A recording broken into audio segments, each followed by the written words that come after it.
Hello everyone, welcome to another product overview by BriskHeat. My name's Thomas. Today we're going to discuss the TB110 Temperature Controller, Hazardous-Area, Bulb-and-Capillary. There's two types of these controllers. We have an ambient sensing and we also have a remote sensing.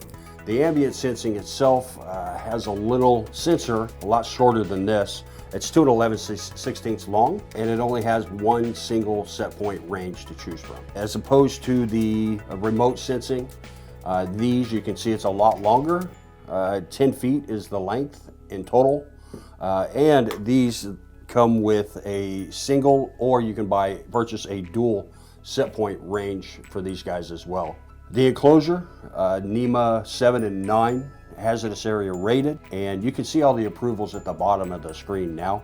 The display shows in Celsius and Fahrenheit. Guys, these things are bulletproof, not literally, but I've never had a call. I've never had a customer call me and say, hey Thomas, something's going on with my TB110 or 111 or 112. I've never had anything like that. Like I said, these guys are bulletproof, they last forever. So if you guys need a hazardous area rated controller, this is your guy. So that's it for this video, guys. Please like, comment, and subscribe, and we'll see you next time.